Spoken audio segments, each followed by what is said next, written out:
Hello, this is Stephanie, and this is Talk Tales and Trivia, the show where I talk about society, culture, pop culture, and I give you a little trivia too, so that you can stump your family and friends. It is so much fun. Listen here.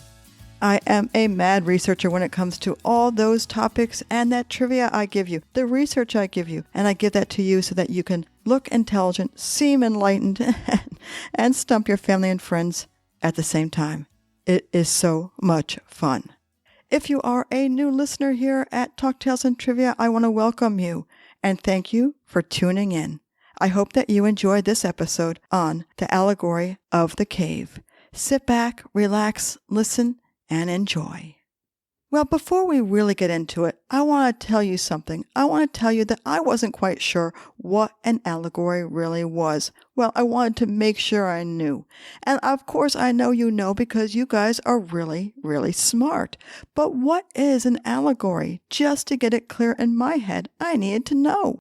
It is a tale that has a moral of the story ending, a tale that symbolizes something or has a deeper meaning than just the story itself.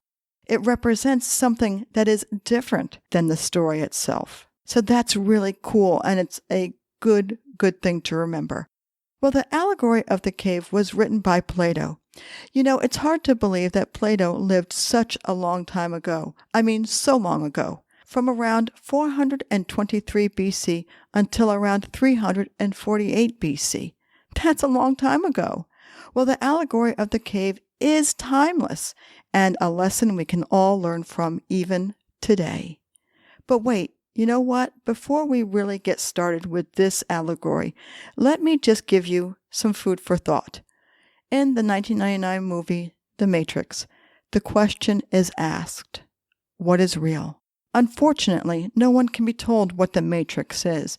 You have to see it for yourself. Plato believed learning philosophy is to make you live and die well. In other words, therapy for the soul is what philosophy is all about. Plato wrote this allegory to show the effect of education or the lack thereof it. The allegory was part of his book, The Republic. In Book 7 of Plato's The Republic, he tells us about some people chained in a cave, forced to watch shadows across a stone wall. The group of prisoners have been living there in chains since their birth. The prisoners are chained facing a wall and can't turn their heads. There's a fire behind them, which produces some light. Occasionally, people pass by that fire with animals and objects or figures that are cast on the wall, and the prisoners can see their shadows. All the prisoners know are those shadows.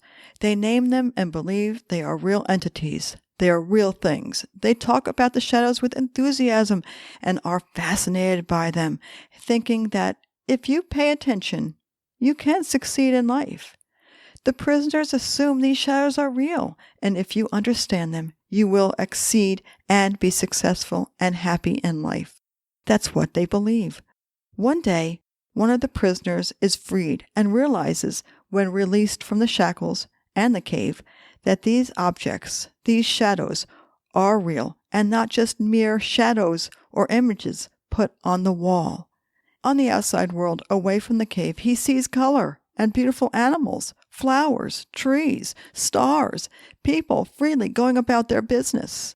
He sees the sun and all the other objects that make up the glorious world we live in. The freed prisoner saw with his own eyes what was reality, and it wasn't the shadows and the images in the cave. This made him so excited. Plato quoted, "Previously he had been looking merely at phantoms. Now he is nearer to the true nature of being." The freed prisoner wants to share what he has discovered with the remaining slaves that are still in the darkness of the cave. And as he goes into the cave, the darkness is too much, and he has a difficult time seeing. He stumbles and almost appears blind. This scares the other prisoners. He then tells the remaining prisoners what was outside of the cave: the sun, the beauty, the color, etc., etc. He tells them of all the things that he saw and how wonderful it all was. But the prisoners don't believe him and get very angry at the freedman and plot to kill him. They tell him he's crazy and violently resist while he tries to free them. The prisoners don't want to be told they don't know the truth. But why? Well, it's human nature to believe what we have always believed, no doubt, from the influences from our youth and the influences when we are in vulnerable situations. The cave, therefore, signifies ignorance. The allegory is the story of a life of all enlightened people, people that know the undoubted truth. The cave prisoners are representing humans before philosophy. The sun is the light of reason, and the alienation of the returning prisoner is what all truth-tellers can expect when taking the knowledge back to non-believers, or the unenlightened, or those that have not devoted themselves to thinking, investigating, and becoming more knowledgeable.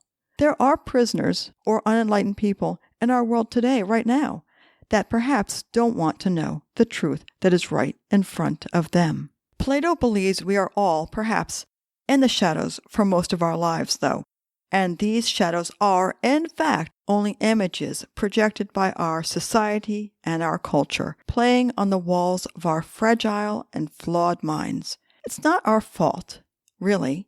No one chooses to be in the cave, but that's just where we happen to begin. We are all starting from a very difficult place. But here's the thing. If you bluntly tell people they are wrong, you get nowhere, causing deep offense, and you may cause danger to your own life. From the Majestal Therapy website, there's this, Plato's Analogy. Well, Plato introduces this passage as an analogy of what it is like to be a philosopher trying to educate society. People are comfortable in their ignorance and hostile to anyone who tries to free them from it. The prisoners plotted and killed the one who escaped and went back to help them, just like the Athenians sentenced Socrates to death for trying to enlighten them. This is an allegory of the life of all enlightened and wise people who get rejected by ignorance when they try to enlighten others. For Plato, most of us live like the prisoners in the cave. The masses are stubborn and ignorant and dedicate their lives to pursue shadows instead of the real thing.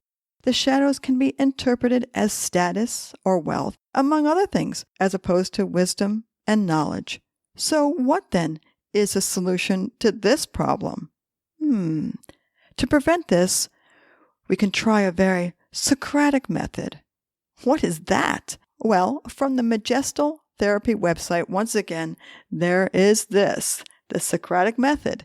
It is not our fault to be in the caves. We all begin there. The system makes sure of that. From an early age, we take everything the environment, the teachers, the parents say to us as absolute truth. When we have questions too complicated for adults to answer, they encourage us to stop asking questions, therefore killing our curiosity. You know it's true. For some philosophers, ignorance is a sin, and Plato wanted to eradicate ignorance. But you can't just go around telling people they are wrong. Like in Plato's story, they will just get offended and probably become hostile towards you. For Plato, the solution to this problem was to educate society carefully and philosophically. He thought the best way to do this was with the Socratic Method. This is a very subtle and calming process. You don't force people to think, read some books, or lecture them on any particular topic. You educate people without them realizing it. Plato believed that people could detect the errors in their reasoning with a little bit of help. You just need to give them a small clue, a little push, so they realize where they are wrong. You can't teach anyone anything by making them feel stupid. You really can't. So don't do that. Stop that. According to Plato, we all start in the cave, but we have a way out. Philosophy. The Socratic Method is a form of cooperative argumentative dialogue between individuals based on asking and answering questions to stimulate critical thinking and to draw out ideas and underlying beliefs. It is a very calming and gentle process. With the Socratic Method, the teacher, which could be you, does not aim to force knowledge to the students, which could be a friend or a family member. He acts as a mediator while having a dialogue with the objective that the students, whoever it is you're talking to, think for themselves while the teacher, you, facilitates the discussion. It is useless to teach students something as absolute, since everything is changing every day. We all know that. What is used today may not even exist tomorrow. Therefore, the teacher, you, aim to make the students think for themselves and learn that nothing is fixed. Knowledge alone will get you nowhere. And the Socratic teacher, and that's you are a Socratic teacher, is aware of this. The Socratic method is supposed to work to find the truth, analyzing and comparing concepts and definitions, and come to a conclusion that is correct. And with the right encouragement, people can generally work out things by and amongst themselves. This is what I want for you this holiday season. Calm, loving, caring conversations, with the outcome being agreeable conclusions while you are at the holiday dinner table, virtually or in real life, by way of using the Socratic method. That is my wish for you. Hey, if you've enjoyed this episode of Talk Tales and Trivia, that's great, and I love that. Email me. talktalesandtrivia@gmail.com is my email address. That's me. I love to hear your suggestions, comments, questions, or just to say hello. I love all of that. Go to my website, talktalesandtrivia.com, to get to the past episodes, my social media links, and there's a little bio on me if you're wondering what I'm all about.